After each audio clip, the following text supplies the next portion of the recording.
Nearly 1 year after Congress eliminated federal funding for public media, NPR remains committed to informing the public. But a free press doesn't just happen. It's something we must protect. Without federal funding, we are relying on your support now. Please show your support today at plus.npr.org. This is Planet Money from NPR. Today is a big day. For weeks, we have been hearing about April 2nd. The Trump administration had promised that today would be the day that they put new tariffs on goods coming in from, I don't know, maybe every country in the world. This is one of the most important days, in my opinion, in American history. It's our declaration of economic independence. The looming tariffs had sent chills down the spines of many economists around the world. Because tariffs, they're an old economic tool that many economists have disliked for a very long time. They're basically an import tax, paid mostly by consumers. And for centuries, they've been used to make a country's population buy its own stuff instead of another country's stuff. But economists generally prefer more and freer trade because it means more competition, lower prices, economic growth. A bedrock theory in economics is the theory of comparative advantage, that basically countries can specialize in different things, and through trade, we can all, in the aggregate, get richer. But surely, tariffs have been useful ever, or they wouldn't exist, right? Right? Hello, and welcome to Planet Money. I'm Mary Childs. And I'm Greg Rosowski. Today in the show, the case for tariffs. What can they be good for? We talked to an economist who has been making the lonely argument for protectionism for the past 30 years. And we hear how tariffs fit into President Trump's economic worldview from two economists in the orbit of the Trump administration.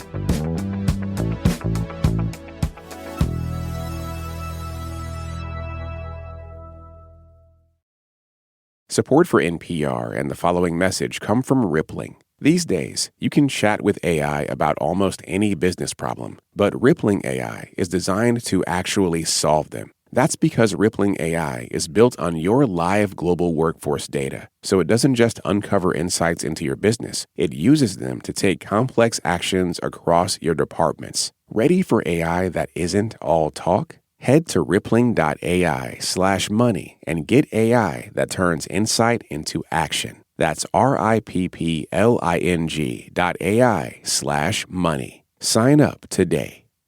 This message comes from Odoo. Running a business shouldn't feel like surviving a software group project. Start managing your business with one unified system. Odoo is the all-in-one business management software. Try for free today at odoo.com/planetmoney.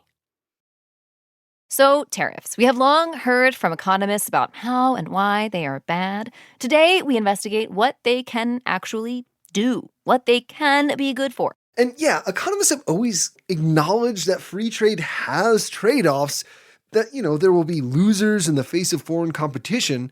But for a long time, the dominant voices in the profession made the case that those trade-offs were really worth it. Top lawmakers in both parties in the U.S. really bought into this idea that, free trade would be great for America. And they really pushed it for the rest of the world.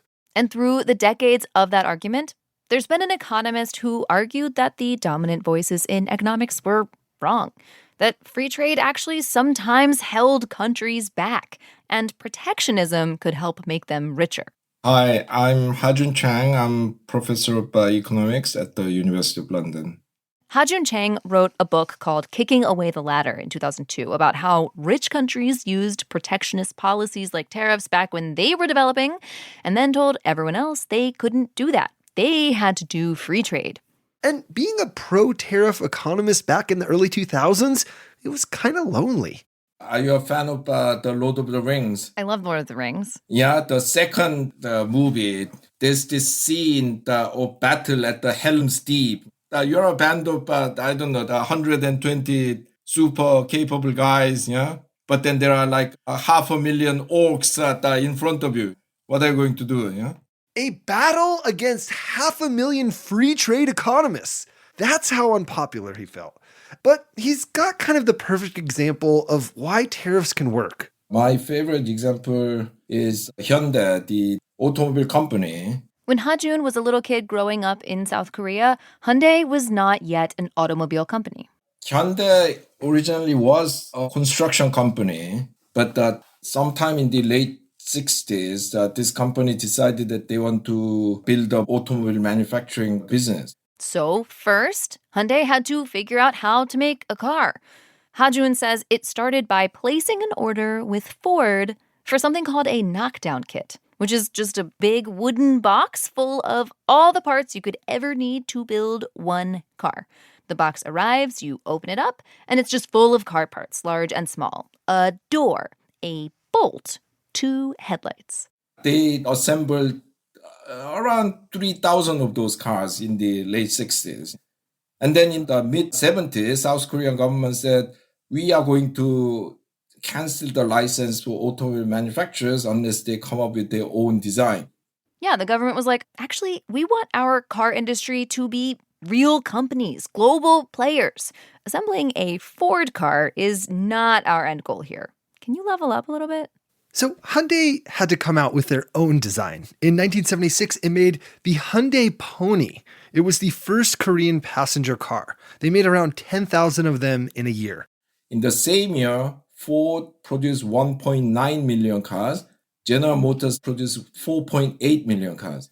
So they had a ways to go, and they got a lot of help. Initially, this company had to be hugely subsidized both by the government and by its own existing business, especially construction, yeah? Because there was no way this company was going to be able to make money without that. So yeah, Hyundai was losing money on this new venture, and he's saying the government decided to pitch in, give it some subsidies, and the other parts of Hyundai that were profitable sent over their money. But even that wasn't enough. Even then, it had to be protected from foreign competition, because who's going to buy this two-bit car when you could import a Cadillac or, Mustang, yeah? No way. So import of foreign cars were completely banned. A total import ban, like a tariff to infinity, the tariff of all tariffs.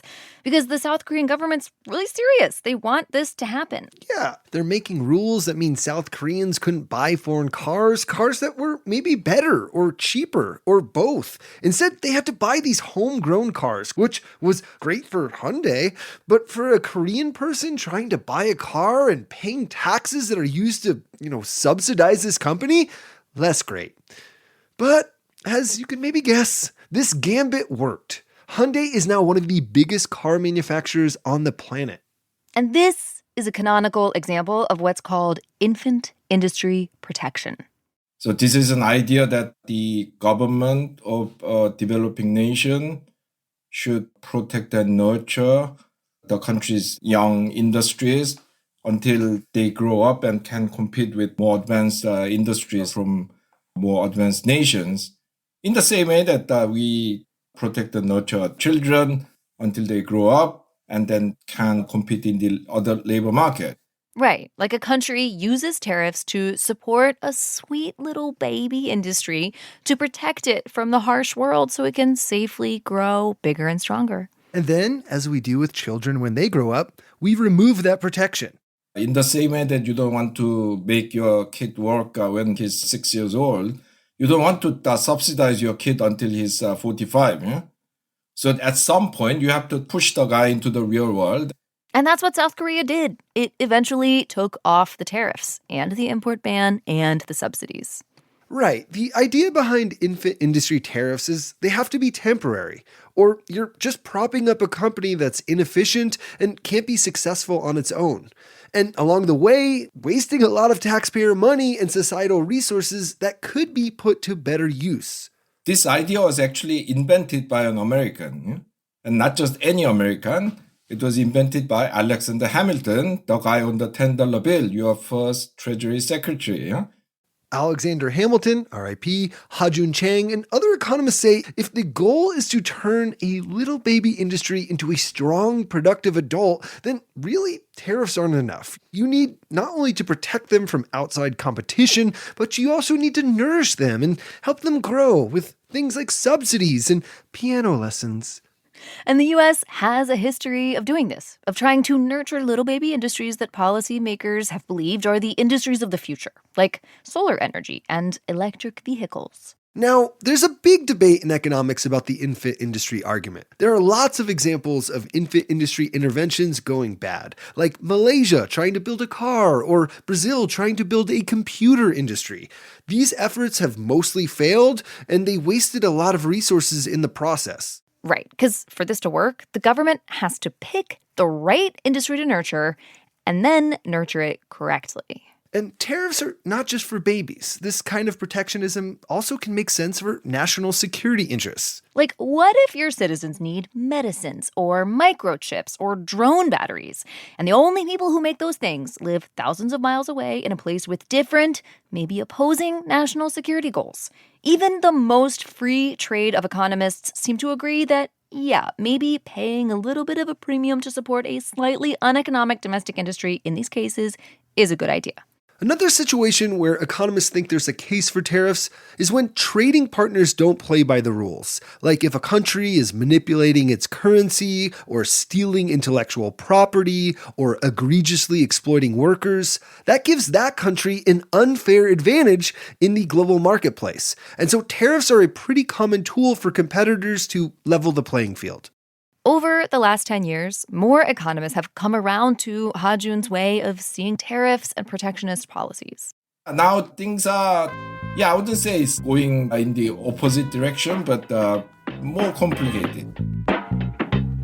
So, Ha-Jun Chang's lonely argument, it's less lonely. A lot of economists agree now. Infant industry, national security, sure, tariffs can maybe help. But the Trump administration has more ideas. We get into that after the break.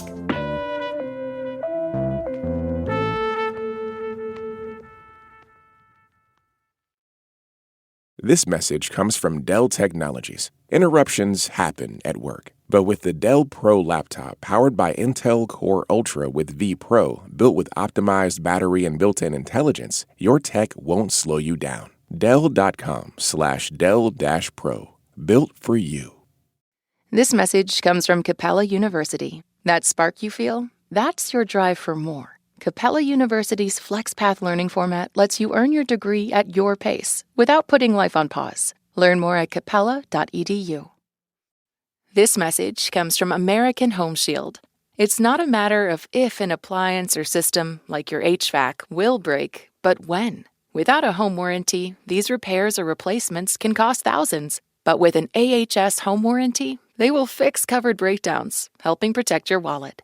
Get 20% off all plans at ahs.com/NPR and see promo details. See ahs.com/contracts for coverage details, including service fees, limitations, and exclusions. Graham Plattner is out. On the latest NPR Politics podcast, we are unpacking the downfall of a candidate once seen as a standard-bearer for Democrats. Plus, what Plattner's exit from the main Senate race could mean for the balance of power in Congress. Listen to the NPR Politics podcast every afternoon to stay a step ahead of all the latest political news, wherever you get your podcasts. Okay, so tariffs can be useful for infant industry protection, for national security interests, and to combat unfair trade practices. President Trump is now imposing sweeping tariffs in all sorts of areas and on all sorts of countries. He does talk about things like national security and unfair trade practices, but his approach to tariffs feels like it's about something bigger than that. And it's all part of this particular worldview that seems to be shared within Trump world and also outside of it, that the costs of free trade, they were too high, that free trade devastated communities around America. And the economics world has really woken up to this over the last decade or so. There's this series of blockbuster studies on something known as the China shock. The shock happened when China joined the World Trade Organization in 2001. There's been a distinct drift in the academic literature that every year new stuff comes out that the China shock was worse and worse than we thought. That's Mark Summerlin. He's an economist, consultant, and longtime friend of Trump's Treasury Secretary. We just basically added suddenly like 1 billion people to the global workforce. and it really gutted a lot of things, and we were too slow to realize it. He says that China got a bunch of manufacturing jobs and the US got cheaper imports, but the people who lost jobs in the United States didn't bounce back. They didn't get new jobs. The China shock created like these mini depressions in towns around the country. Now we have massive trade deficits with China and other countries where we're importing way more than we export. Trump world sees this as a huge economic problem and tariffs as a solution, one that will help correct the trade imbalances and bring back manufacturing jobs. The way that the Trump administration looks at it, especially with something like China, is no, it's a bad deal, and China gets jobs, and we get like bad Chinese goods that last for a year, and then we throw them out. And so you can see why people would say, maybe we would prefer to have jobs and be building assets rather than getting all this excess consumption. One of the big goals of free trade policies has been to lower prices, but the trade-off was a huge loss of manufacturing jobs. And manufacturing jobs maybe have something kind of magical about them. For example, a lot of economic research has shown that manufacturing jobs provided ladders to the middle class for people without a college education. So the administration's idea seems to be to choose a different trade-off, to accept higher prices with the hope of eventually bringing back some of those good jobs. If Christmas decorations coming in from China suddenly cost 25% more, I feel that you're going to see people suddenly rev up and start producing them here. Judy Shelton is an economist and senior fellow at the Independent Institute, a think tank. Because we have Etsy, we have people can sign up for Amazon. I think Americans are quick to recognize an opportunity. Judy has been making the case for correcting the U.S. trade imbalance for years. In his first term, Trump nominated her for the Federal Reserve Board of Governors. She did not get confirmed. A bunch of economists and Fed employees wrote letters saying her views were extreme and too partisan on monetary policy. Judy says tariffs can really work when it comes to achieving the administration's economic goals, which is not only to deter people from buying imports, but also to incentivize them to buy stuff made in America. The whole agenda of the Trump administration is oriented toward correcting the past general shift toward a more government-managed economy, a more financialized economy, and going back to the real economy where people make things. To Judy, redirecting that spending is the best part of tariffs. But even if Americans refuse to buy American, if they go ahead and continue to purchase the good produced by another country and they pay the tariff, I guess the consolation prize is that you get the beautiful revenue, right? You get the increased taxation, the revenues to the U.S. government from the tariff that's being applied. And this is one more benefit the administration points to solving our problems using tariffs. They say it will help rebalance the government's budget. Right now, more money goes out of the government than comes in. If tariffs raise beautiful revenue, that's money in our pocket. But, of course, if we are taking money out of our pocket for new spending or, collecting less money through taxes, then tariffs won't necessarily improve the budget problem. Like, much of the revenue from tariffs in Trump's first term was offset by bailing out farmers who were harmed by trade retaliation. And now the administration is talking about compensating farmers again. Now, all that has been basically their argument for why they want to use tariffs. And the way Trump is applying these tariffs is pretty different from the prescription that many economists are now on board with. There are a bunch of different tariffs flying around right now, so we're just going to focus on one that President Trump has been talking a lot about in recent weeks: cars. Last week, Trump announced 25% tariffs on all imported cars and certain car parts. Cars made in the U.S., even by foreign companies, no tariff. And the stated goal is to get Americans to buy cars made in the U.S. because they would be comparatively cheaper. And the U.S. gets those good manufacturing jobs. Now, you could make the case that electric cars are maybe an infant industry, but the auto industry in general, it's not an infant industry. It doesn't need piano lessons.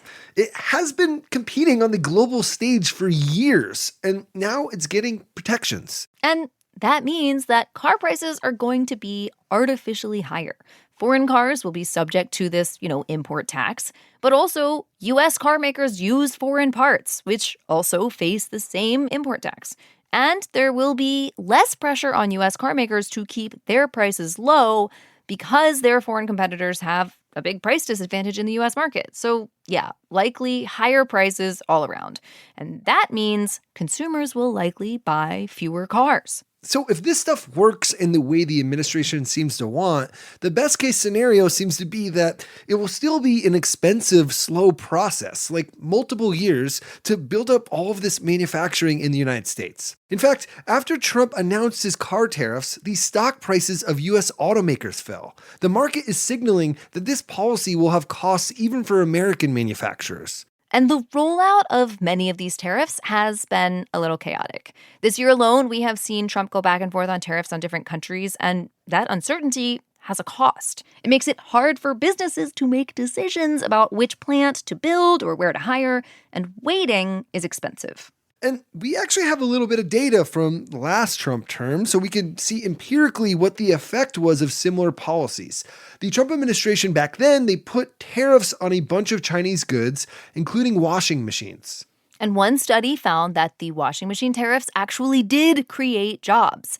1,800 new jobs in the USA making washing machines at an average cost to U.S. consumers of more than $800,000 per job, even after accounting for the revenue raised from the tariffs. The view from the Trump world, though, is like, yeah, the transition from our current setup may be painful, but it's going to be worth it. But there is this whole other side to the way Trump is using tariffs. Like earlier this year, Trump wanted to deport Colombian citizens who were in the U.S. to send them back to Colombia. The normal course is apparently to send people on commercial flights. But in January, the Trump administration sent 2 military planes. The Colombian president wouldn't let the military planes land. So, Mark Summerlin says, Trump turned to tariffs. For President Trump, a tariff is just a form of power. So with Colombia, he wanted them to take back certain people, and he wasn't getting the answer that he wanted, and so he just threatened 25% tariffs. 25% tariffs on Colombian goods, and Trump said they'd go up to 50% a week later. That was Sunday morning, and by that evening, Colombia and Trump had reached an understanding. Colombia would allow deportation flights without restriction, no tariffs, though the White House said that the threat of tariffs would be, quote, held in reserve in case Colombia reneges. So that was a case where it's for some of us, it might be uncomfortable seeing it. Different people have different philosophies on whether big countries should be bullying little countries or not. But, in that case, he got what he wanted. It was short-lived. There wasn't, from a U.S. perspective, there wasn't really any damage done. And the reason the U.S. can act like this, the thinking goes, is because we're rich. There are so many of us, and we spend so much money. We don't rely on trade as much as our trade partners do. In the end, we kind of do have the leverage. So, I mean, if they want to retaliate, I think ultimately they're going to lose that game because they need us more than we need them. I mean, to put a sort of another, blunt frame on it, it's like using our richness as a country as leverage, yeah. A bullying tactic. Yeah, as leverage, yeah. Yeah, that's it. Yeah, okay. That's it. As we're using our power. And because we have this power, thinking goes, if we're going to trade with someone, we should get something we want for it. The Trump administration did this with Mexico, too, threatening tariffs and then delaying them because Mexico did something he wanted, agreed to send troops to the border. Because trade is power. And we have used trade policy kind of like this in the past as a geopolitical tool. For example, we thought, that capitalism would cure communism. Judy remembers being in China when it was opening its markets in the 1980s. We thought that it was two sides of a coin. That if you liberalize the trading rules so they could benefit economically, then you would have people demanding more freedoms. They would insist on sort of empowering their own private sector, and that would be all to the good. We had this idea that we could use free trade to make other people see the world in the same way that we do. Now the U.S. is operating with a slightly different idea. Instead of free trade as an incentive to be our friend and join our democracy club, the U.S. is threatening to close trade to strongly incentivize people to do what it wants. Like, nice economy you got there. And that's kind of the view from Trump world. We have all of this power and we should use it. We could go through some pain to get some gain.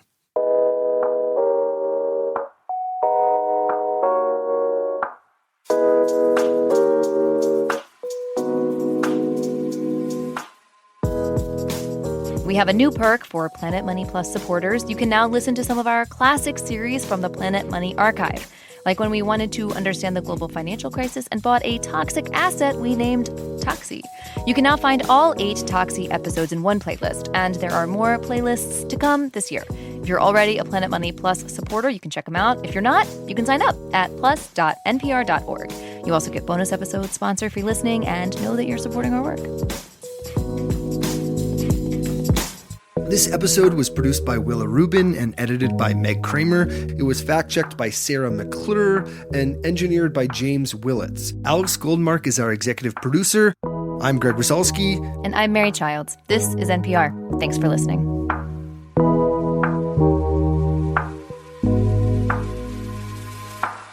This message comes from American Home Shield. An AHS home warranty helps protect your major home systems and appliances, whether they're brand new or part of your home's history. A home warranty is different than homeowner's insurance, which covers things that might happen, like fire, theft, or storm damage. A home warranty covers what will happen, like normal wear and tear on the items you use every day, like your oven, fridge, AC, and plumbing. American Home Shield will fix a covered item when it breaks down, and if they can't repair it, they'll replace it. American Home Shield. Don't worry, be warranty. Get 20% off all plans at ahs.com/NPR and see promo details. See ahs.com/contracts for coverage details, including service fees, limitations, and exclusions.